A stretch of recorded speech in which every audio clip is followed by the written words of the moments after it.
నమస్తే welcome to YoYo TV. RSS మరో రూపమే బీజేపీ అని అంటూ ఉంటారు. అంతేకాదు బీజేపీ అడుగు తీసి అడుగు వేయాలన్నా ఆర్ఎస్ఎస్ అనుమతి ఉండాల్సిందే అనే ప్రచారం ఉంది. ఆర్ఎస్ఎస్ లక్ష్యాలను సాధించడమే బీజేపీ పని అని అంటూ ఉంటారు. అలాంటి ఆర్ఎస్ఎస్ బీజేపీకి వ్యతిరేకంగా విమర్శలు ఎందుకు చేసింది?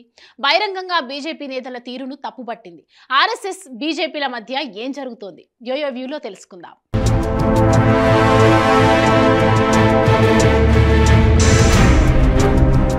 దేశ రాజకీయాల్లో తిరుగులేని శక్తిగా ఉన్న బీజేపీ మాతృ సంస్థ ఆర్ఎస్ఎస్. దీని ప్రధాన ఎజెండా మతమే. మతం పునాదులపైనే స్వయం సేవకులను ఈ సంస్థ తయారు చేస్తోంది. క్రమశిక్షణ, పట్టుదల, నిబద్ధతకు ఆర్ఎస్ఎస్ ఎక్కువ ప్రాధాన్యత ఇస్తోంది. ఇందులో సంస్థ మాటే అంతిమం. సంస్థ కన్నా ఎవరూ పెద్దవారు కాదు. వ్యక్తిగత చరిష్మా, ప్రజాదరణ వంటి వాటికి ఆర్ఎస్ఎస్ లో తావులేదు.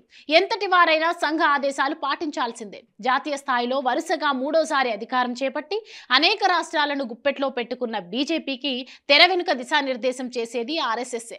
బీజేపీకి లక్ష్యాలను నిర్దేశించేది, వాటి సాధనకు మార్గాన్ని ఏర్పరిచేది ఆర్ఎస్ఎస్ఏ. అలాగే బీజేపీలో ఏ చిన్న పదవి పొందాలన్నా ఆర్ఎస్ఎస్ అనుమతి ఉండాల్సిందే. అలాగే ఆర్ఎస్ఎస్ లో కొంతకాలం పనిచేసిన వారికే బీజేపీలో పదవులు దక్కుతాయి. మొత్తంగా చెప్పాలంటే ఆర్ఎస్ఎస్ మాట బీజేపీకి వేదవాక్కు.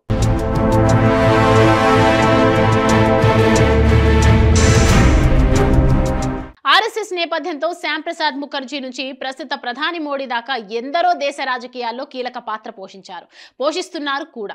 ఆర్ఎస్ఎస్ అభ్యంతరాలతో బీజేపీలో ఎందరో నేతలు పదవులు పోగొట్టుకున్నారు.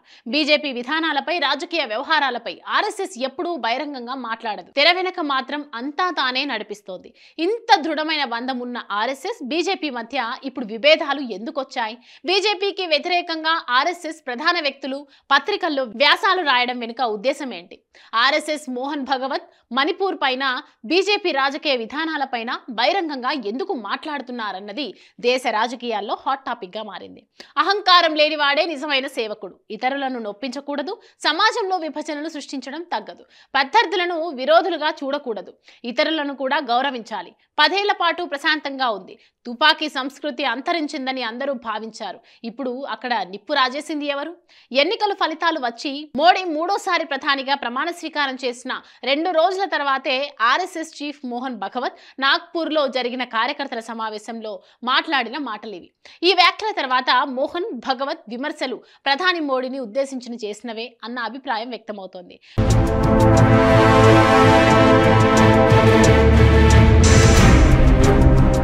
మోడీ, అమిత్ షా వ్యవహార శైలిపై ఆర్ఎస్ఎస్ పెద్దల్లో అసంతృప్తి ఉందని, కొన్నాళ్ల నుంచి జరుగుతున్న ప్రచారం నిజమే అనిపించేలా మోహన్ భగవత్ విమర్శలు సాగాయి.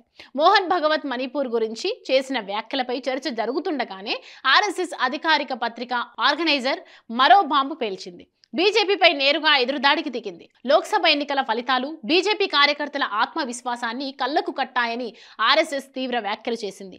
అసలైన కార్యకర్తలను నమ్ముకోకుండా సోషల్ మీడియా కార్యకర్తలను నమ్ముకున్నారని ఆరోపించింది. ప్రధాని మోడీ పిలుపునిచ్చిన 400 సీట్ల లక్ష్యం తమది కాదని బీజేపీ నేతలు, కార్యకర్తలు భావించారని, 543 నియోజకవర్గాల్లో మోడీ పోటీ చేస్తున్నారన్న ప్రచారానికి కొంతే విలువ ఉంటుందని ఆర్ఎస్ఎస్ విమర్శించింది. క్షేత్రస్థాయిలో పనిచేస్తేనే ఫలితాలు వస్తాయని, సోషల్ మీడియాలో సెల్ఫీలతో కాదని, నేతలంతా గాలి బుడగను నమ్ముకొని పనిచేశాయని వివాదాస్పద వ్యాఖ్యలు చేశారు. వలసదారులకు టికెట్ ఇచ్చిన హిమాచల్ ప్రదేశ్ ఫలితాల తర్వాత కూడా బీజేపీ తన తీరును మార్చుకోలేదని ఆగ్రహం వ్యక్తం చేశారు. అభ్యర్థులు, గుణగణాలు స్థానికత ఎన్నికల్లో ముఖ్యమని ఆర్ఎస్ఎస్ తప్పుపట్టింది. అయితే ఆర్ఎస్ఎస్ వ్యతిరేకులు మాత్రం ఈ మాటలను తోసిపుచ్చుతున్నారు. ఈ ఏడాది శతవార్షికోత్సవం జరుపుకోనున్న ఆర్ఎస్ఎస్ ఓటమితో తమకు సంబంధం లేదని, ఇలాంటి విమర్శలను తెరపైకి తెచ్చిందని అంటున్నారు. ఆర్టికల్ 370 ఎత్తివేత, అయోధ్య రామమందిర నిర్మాణం, ఉమ్మడి పౌరస్మృతి, సిఏఏ చట్టం అమలు వంటి ఆర్ఎస్ఎస్ లక్ష్యాలతో 2019 నుంచి 2014 వరకు ప్రధాని మోడీ సాధించి చూపారని, బీజేపీని, ఆర్ఎస్ఎస్ ను వేరువేరుగా చూడకూడదని అభిప్రాయపడుతున్నారు. మణిపూర్ గురించి ముందే ఎందుకు మాట్లాడలేదని, రాష్ట్రాల్లో రాజకీయ జోక్యంపై ఎన్నికల ముందు ఎందుకు హెచ్చరించలేదని ప్రశ్నిస్తున్నారు. మహారాష్ట్రలో బీజేపీ కూటమి తక్కువ సీట్లు సాధించి కేంద్రం జోక్యం చేసుకోవడమే కారణమైతే, మధ్యప్రదేశ్లో అసెంబ్లీ, లోక్సభ ఎన్నికల్లోనూ బీజేపీ ఘన విజయం ఎలా సాధించిందని బీజేపీ మద్దతుదారుల వాదన. మొత్తంగా సొంతంగా 240 సీట్లు సాధించలేకపోవడంపై అటు బీజేపీ, ఇటు ఆర్ఎస్ఎస్ లో మథనం జరుగుతోంది.